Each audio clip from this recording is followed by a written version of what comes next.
Everybody, as Chris Berman, Alex Smith, Booger McFarland, we saw, I don't want to say a clinic, but you said it to me, Booger, give me a little credit somewhere along the line. Said, start watching that defense this October. You said sometimes the game goes kind of the way you thought it might. You know, Boom, when we tried to break this game down, we thought about how was this game going to play out. We knew Seattle was the more talented team. We knew Seattle had the better defense. We just wondered, could Mike Vrabel and Josh McDaniels... You don't even have to overwhelm you with scheme a lot of times. It's like line up and cover two, and we'll beat you, almost like your days in Tampa, right? Like, I think that is a signature of an elite defense, and they have that. They can come at you in a multitude of ways. They have a four-man rush that can get after you. And then when the master defensive mind, Mike Macdonald, because he's been brilliant defensively. It's one thing to collect the talent. It's another thing to put the talent in position to make plays. And schematically, when they make those calls to bring Witherspoon off the slot, it's an outstanding call off the short side of the field. Josh McDaniel had no answer for that. So you talk about the talent, also talk about the job that Mike Macdonald did, putting them in position to make plays. No doubt. And again, I think it was evident all night. You almost, the fact, oh, here we go. Let's go. Congratulations, baby. Congrats. Absolutely, without a doubt. The man. What's up, bro? Jaxson Smith and Jigba, long time no see. Congratulations, champion. How you feeling? Wait, we'll get a mic on you. It's all. You got a shirt. Look what you get by coming to the Super Bowl and playing with this team, huh? And hold on, I'm all set. I mean, like the first Niner game, 3 for 19. This time, it looked like they concentrated on you, but other guys stepped up. I mean, it's whatever it takes, isn't it, with this team, offense and defense especially. Whatever it takes, you know, that's something that we've been preaching, something that I believe in. And you saw a complete team today. You know, I feel like we're the best team in the world, and we wanted to show that. And I'm a small part of this thing. Whatever they need from me, I'm going to, you know, do my best. But we got guys all over the field. K9, special. Charbonnet, those guys up front, amazing job. Sam Darnold, super happy for him. And best defense in the world, special teams. You know, it takes all of us, and, you know, we're in this thing together. When you watch your defense play like they did tonight, like they have the whole second half of the year, I mean, in almost every game, what are you thinking? Thank God I don't have to play against them? Thank God. Thank God I have a great defense, honestly. I mean, defense wins championships, and those guys are elite from the D-line all the way to the secondary. And, you know, we definitely sharpen our tools with them, getting prepared for the season, and, you know, that's what you've seen tonight. Well, listen, hold on. We got a guy that you might know. There he is. Sam Darnold. MVP. Congratulations. Congrats, brother. Yeah, We're going to get a mic on Sam. We're going to get quarterback to quarterback. And you know what, Sam, as you get set and take a seat, because, my goodness, you've deserved it. First quarterback ever to play all playoffs clean. No turnover. Clean. You're clean. And then, what was it about? It was different. They took him away. But it was the game for Mr. Walker for you. No doubt. I think it's just kind of been how it's been all year, to be honest. Like, especially towards the back half of the season, I feel like, you know, whenever we would get in the slump or they would take something away on offense, that's when our run game would get going. And our offensive line just continuing to build their chemistry together every single day. That was something that really stuck out to me. And then this guy, man, I mean, coming in every single day, no matter what the circumstances, no matter if they're double covering him, clouding over the top of him, or just, you know, trying to take him away. He was always so patient throughout the season, and, you know, that's a real leader. And it's just special. It's a special group of guys, special locker room, and I think that's how ultimately we got it done. Dude, Sam, I just want to I'm trying to put this in perspective myself for you, right? Like, again, I feel like I have so much empathy. And you've heard it a bunch leading up to the Super Bowl, again, right? Like your journey, the top pick, traded, benched. You were at the Super Bowl as a backup 2 years ago.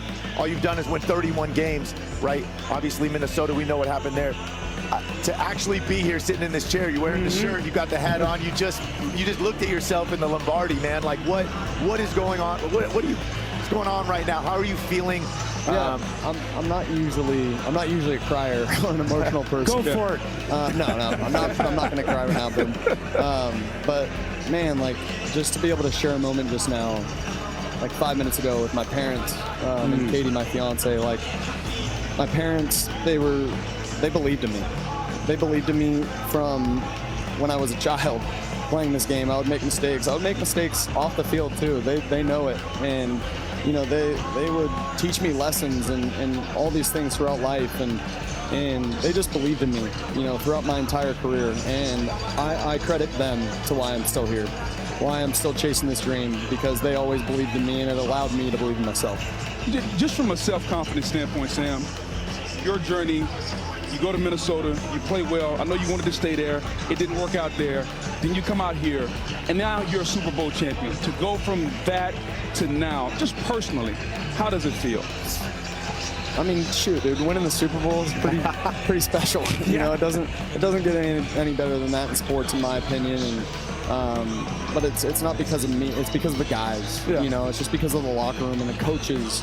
You know, it's just like the perfect blend of people that are in that building every single day, from the top down. Yeah. You know, from Jody all the way down. So it's just a special group, and I can't say that enough. You know, we hear this all the time, and I was up there with you guys, not just because I like salmon, but I wanted to see how good this team was all the way around, as you know. What is it? There are very few teams that speak like our offense and our defense and our special teams.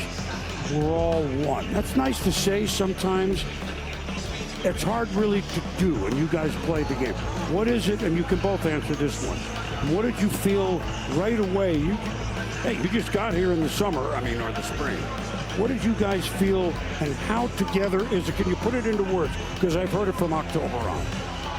Man, it's just something special. I think what we did off the field, you know, it was something I've never been a part of, and something you can just see united us.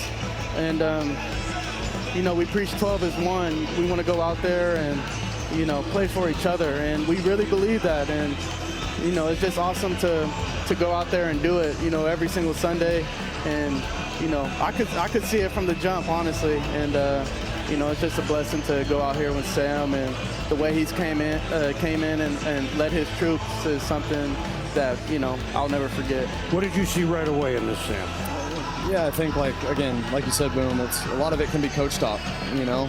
You guys know, like, you always try every single offseason, okay, you know, we're building a team. It's going to be, you know, three groups, you know, special teams, defense, offense. We got to play as one. We got to play complementary football, yada, yada. We've heard it all. But I think the leaders that we have at every position group is really special. Like, we have guys that, you know, we have the leaders and the older veterans that we're pushing that message every single day. And I think, you know, guys like Jax, Leonard Williams, Jaron Reed, Devin Witherspoon, Kobe Bryant, Ernest Jones on defense, and then, you know, we got a ton of guys on offense. You know, Cooper Kupp, Charles Cross, all those guys. You know, it's special. Can we see a Super Bowl smile?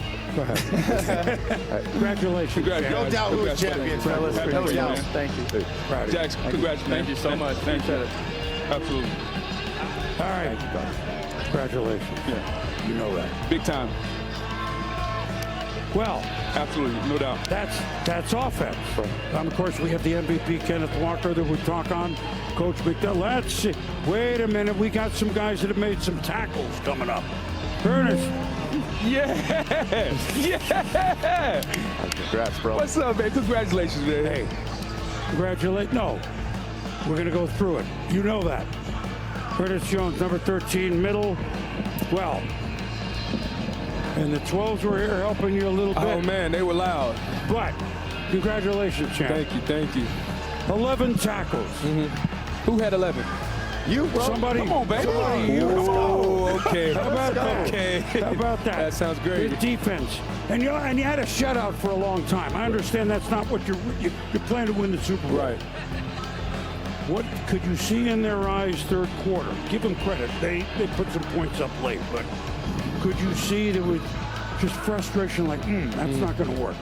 That's not going to. What did you see? You started getting a sense of that, you know, once we kept getting after Drake. But, man, those front four, they were rushing their butts out there. Man, they took care of business on their own. Did. They made problems for Drake. And, man, you could tell all throughout the week, we've been asking ourselves, what can they possibly do to beat us? And today, they didn't give us too much. Well, Booger, So Booker played on the Tampa Bay defense. It was pretty darn good. What's it like to be on a defense that dominant? Because you were known for standing at the podium and say, Sam, that's my quarterback. Regardless of what happened, that's my quarterback. What did you see in Sam, and what did you guys on defense see that say, you know what, regardless of what happens on that side of the ball, we got it? Seeing a guy that comes into work, man, he's there before a lot of guys. And I knew he cared. Man, at the end of the day, I've been around a lot of guys that don't care. Yeah. Sam cares about football more than anybody. So it was easy for me to step out there because I knew he had my back. I knew as I was stepping on that sword for him, he had my back.